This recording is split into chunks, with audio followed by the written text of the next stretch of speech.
Good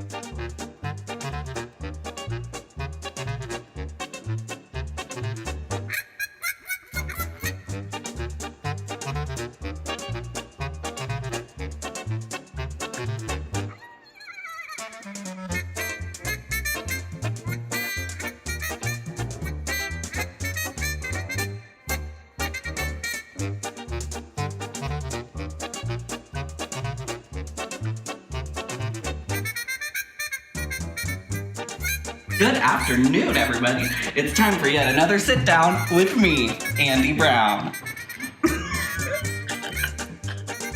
So Jessie, why don't you go ahead and take us through your submission process of last year? How did you decide that adoption of grief is what you wanted to submit? And did you only submit one? Yes, I only submitted one, and I decided on adoption of grief because it was a play I was kind of in mid-process with. Okay. And I thought it would be super valuable to at least see if I won. Right. You know, to see it. Right. At least the 10 minutes or whatever, just to get a response. Sure. And even just to submit, you're gonna get feedback no matter what, right? Exactly. Yeah. If it was picked or not, I Right. would know what direction, if it was a play that was viable or not. So that's how I decided. Excellent. This is a story I like. So why don't you tell us a little bit about how you, as a playwright, connect to adoption of grief? So Adoption of Grief, it is a play that begins when a mother has passed away and she's giving her biological daughters to the family that originally adopted her son. However, the trick to that is that no one knew about the son being adopted, so it's a complete surprise to the family that was left behind. It's very personal because my son, and there's racial elements too, because one family's African American, one family's white.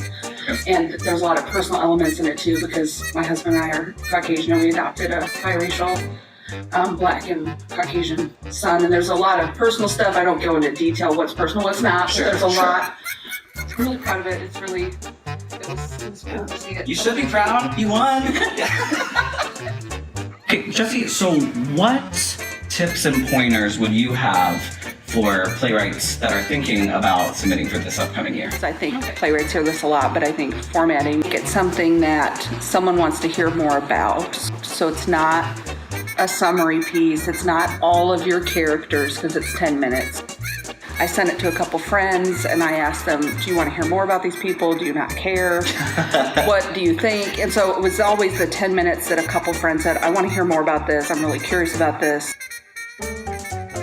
All right, so it's time we flip the script over here and we're going to talk about the winter workshop, which you won. Yeah, you did. Yeah. Tell us a little bit about that process going from the competition into the winter workshop. Okay.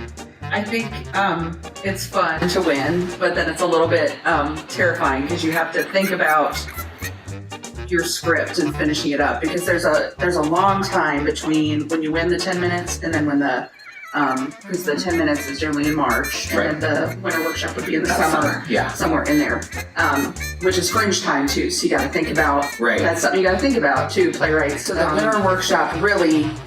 It's not to put up a fully realized work or you're kind of missing the whole point. What's cool about it is to put a work up, so in between March and summer, I'd sent it to some friends to work on it, and then when we started rehearsals, the actors had a lot of good questions. The director had a lot of good questions. Because it was fringe, I had two different directors. I had one in March and one in July. How much of the script did you end up rewriting? Probably 30% of it, 40%. Yeah, so I think it's a lot stronger for it. Yeah, well, something that made it successful for me was just communicating, like with you and the board and what was needed. Like, you find your actors for both the actual competition and the winter workshop. Okay, so that's fun. What how I find my actors is it's people I know, or honestly, Andy Garrison and his actor studio class, I email him a lot because his actors, just give them a shout out, are usually pretty professional. They know what they're doing. And a lot of people don't realize, but you can just kind of submit headshot and resume to the octanewworks@gmail.com. Are you working on anything now? Yeah, I submitted Adoption of Grief to some other competitions. It's been a finalist and a semi-finalist. Nice. Yeah, and it's up on the New Play Exchange, which is where I think every playwright should have their stuff. I went to the Midwest Dramatist Center Conference in 2018, and then I'm working on a full length of Route 84 House Fire, which is a 10-minute play that's been put on a few different places around town. So working on a lot of different things. Nice. All right, So- playwrights. The time is almost here. That's right. Your submission for the New Works Playwright Competition is due by November 15th of 2018. We'll be having our competition this year on March 1st and 2nd, and the winter workshop will follow up with this summer. So make sure you get those plays in, because I'm excited to read them. All right, real quick, I'm coming at you with the rules. First of all, we're requesting that you submit your 10 to 15 minute teaser. 10 minutes, great. 16 minutes, please no. 15 minutes, all right, but it should have been 10 probably. How the process is gonna work is you will submit your 10 to 15 minute teaser, and we will then narrow it down to 10 semifinalists. From those 10 semifinalists, we'll choose our 5 favorites to come compete in our New Works competition. Now you think you're fancy? Oh, you think you're fancy? You went to Fringe? Okay, we think you're fancy too. Go ahead and submit to the New Works Playwright Competition as long as it hasn't been submitted to Fringe at over 60 minutes. So thanks for joining us here again for this wonderful sit down with me, Andy Brown. Now, you can stand up. Sit down time is over. I'm walking away. Stand up.